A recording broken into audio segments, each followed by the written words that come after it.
Imagine waking up to the sound of rain hammering against animal skins stretched above your head. You open your eyes, but the sky is still dark. Not because it is night, because thick clouds have covered the sun for 5 straight days. Water is dripping through the shelter. The ground beneath you has turned into mud.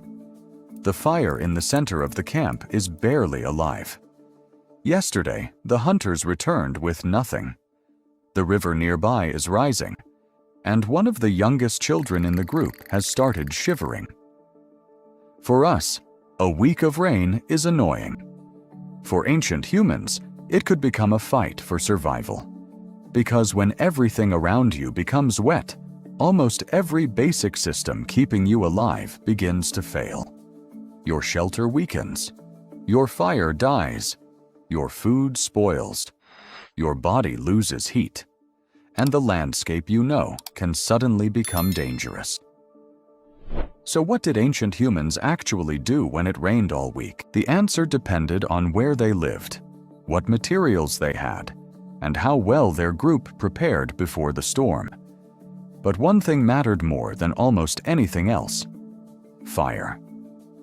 For prehistoric humans, fire was not just a source of warmth, it was protection, light, cooking, safety, and sometimes the difference between life and death. A group that lost its fire during several days of rain could face a serious problem. Starting a new fire was not as easy as striking a match. Some groups knew how to create sparks using stone and mineral materials. Others may have used friction methods. But both techniques became much more difficult when the available wood, grass, bark, and fungi were soaked. That meant the smartest strategy was not to restart the fire. It was to never let it go out. Someone in the group would likely watch it constantly, even at night. While others slept, one person might remain awake, feeding the flame slowly and protecting the embers from water and wind. The fire did not always need to burn brightly. A small glowing core of hot embers could be enough. These embers could survive beneath ash, inside dry bark, or under carefully arranged pieces of wood. Ash acted like insulation. It helped trap heat and protected the glowing material underneath. In the morning, the group could add small pieces of dry fuel and bring the fire back to life. But where did they find dry wood after several days of rain? They did not simply pick up branches from the ground. The ground would be the wettest place. Instead, they searched beneath fallen trees, inside hollow logs, under rock ledges, and beneath thick layers of bark. The outside of a dead branch might be soaked, while the inside could still be dry. By splitting wood with stone tools, they could reach the protected material in the center. Dry grass, moss, bark fibers, or old animal dung stored inside the shelter could also help keep the fire alive. This is where preparation became extremely important. Groups that lived in rainy environments probably learned to collect and store fuel before bad weather arrived. A pile of dry wood may have seemed ordinary on a sunny day. After a week of rain, it became a treasure. But keeping the fire alive was only the first problem. The next problem was staying dry. Ancient humans did not all live in caves. Caves were useful, but they were not always available, safe, or located near food. Many groups built temporary shelters from branches, leaves, grass, bark, animal skins, and bones. During normal weather, these shelters could work well.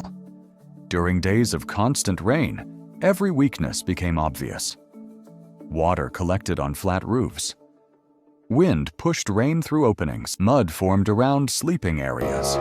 Support poles shifted as the soil softened.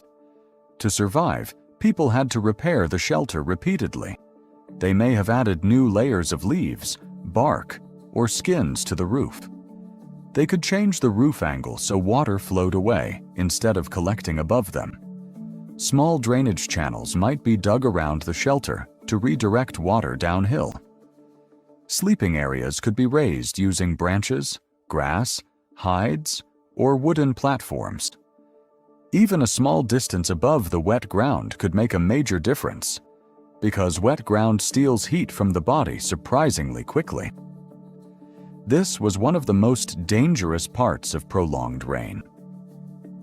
Hypothermia does not require snow. A person can become dangerously cold in cool weather if their clothes and skin remain wet for hours, especially when there is wind. Ancient humans wearing animal hides faced another problem. Some hides resisted water better than others, especially if treated with fat, smoke, or oils. But once soaked, heavy skins could become cold and uncomfortable. The group needed to dry clothing near the fire without placing it so close that it burned. People may have rotated hides, footwear, and bedding around the flames. Those who were already weak, injured, very young, or elderly would stay closest to the warmest part of the shelter. The healthiest adults could tolerate more cold. The weakest could not. This meant survival was not only about individual strength, it depended on cooperation. A strong hunter who kept all the dry space for himself might survive one night. But if children, toolmakers, gatherers, and experienced elders died, the entire group became weaker. Ancient human groups survived because different people carried different knowledge. One person knew where water collected safely. Another knew which plants remained edible after rain. Another remembered an emergency shelter beneath distant rocks. The oldest member might no longer be the fastest hunter, but that person could remember a flood from many years earlier. That memory could save everyone. As the rain continued, food became another serious problem. Hunting in heavy rain was difficult. Animal tracks disappeared. Scents washed away. Wet stones and slopes became slippery. Rivers that were normally easy to cross became fast and dangerous. Hunters could become injured or lost. And some animals changed their behavior during storms. They might hide in dense vegetation, move to higher ground, or remain inside burrows. A hunting trip that normally took a few hours could become a full-day risk with no reward. So many groups would depend more heavily on stored food. Dried meat, smoked meat, nuts, seeds, roots, and fat could help them survive several days without a successful hunt. But stored food also had to be protected from moisture. Dried meat that became wet could spoil. Seeds and nuts could develop mold. Food might be wrapped in hides, placed in baskets, stored on raised platforms, or kept in drier parts of the shelter. Smoke from the fire also helped. A smoky shelter would have been unpleasant for the eyes and lungs, but smoke could slow the growth of insects and microbes on some foods. It also helped keep certain animals away. If stored supplies began to run low, the group would search for foods that were still available in wet conditions. Roots and tubers could be dug from the soil. Some shellfish, fish, frogs, snails, and small animals might become easier to collect depending on the location. Plants near the camp could provide emergency calories, but this required knowledge. Eating the wrong mushroom or plant during a desperate week could be more dangerous than hunger itself. Rain also changed the geography around the group. A small stream could become a violent river. A dry depression could turn into a pool. A familiar trail could disappear beneath water. And a cave that looked safe at first could become deadly.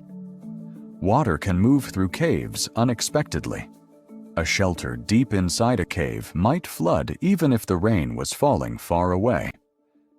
Ancient humans living near rock formations would have learned to recognize warning signs: rising water, new sounds underground, mud moving through cracks, animals suddenly leaving low areas. If the danger became too great, the group had to move. This was probably one of the hardest decisions. Leaving a shelter during a storm meant giving up protection. But staying could mean being trapped by floodwater. The group would carry the most valuable things first: fire embers, stone tools, dry tinder, food, animal skins. Perhaps infants and injured people would be placed in the center of the group, protected by stronger adults.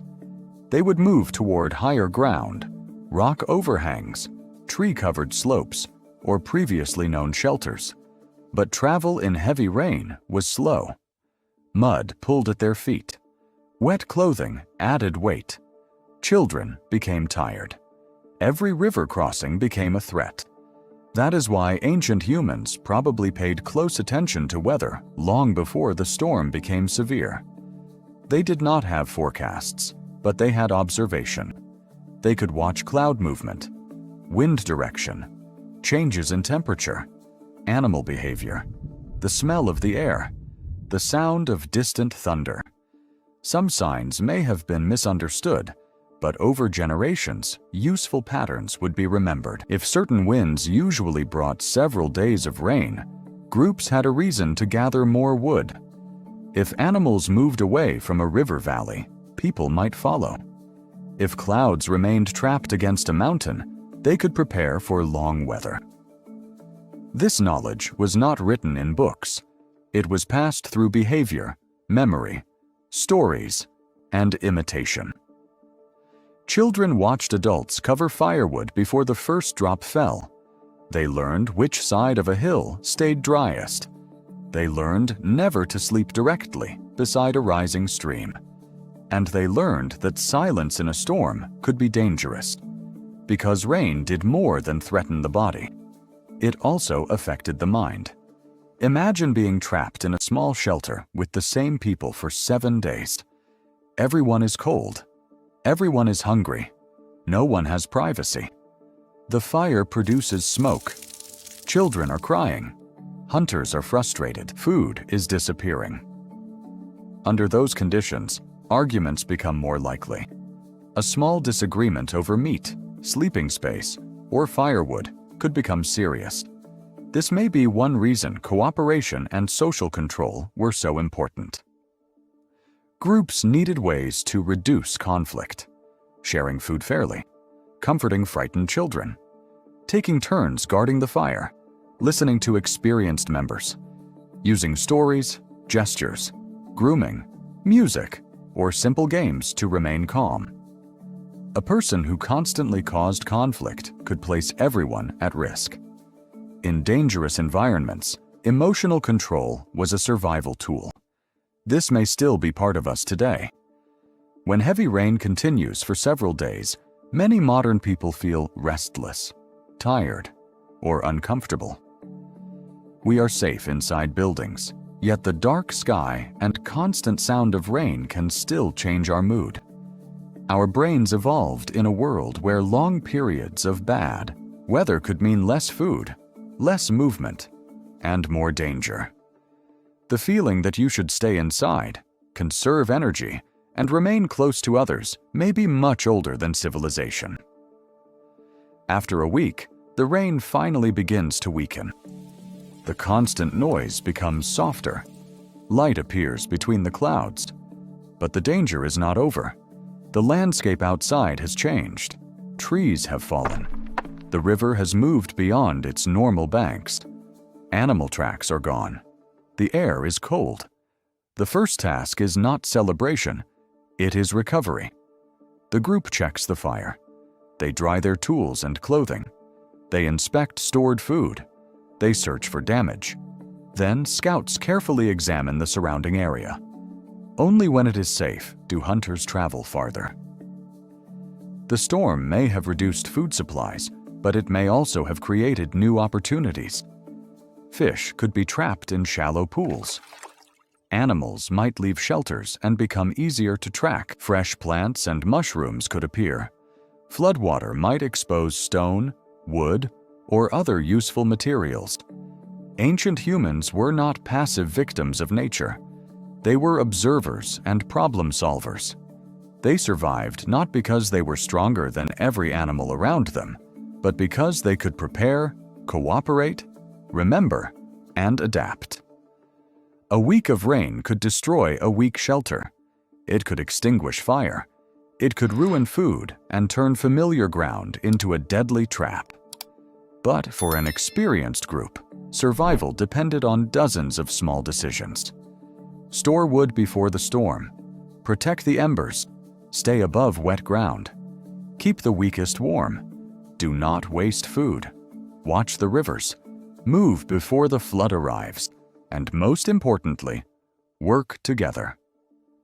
Because when the sky refused to clear, the greatest survival tool ancient humans had was not fire, stone, or shelter. It was each other.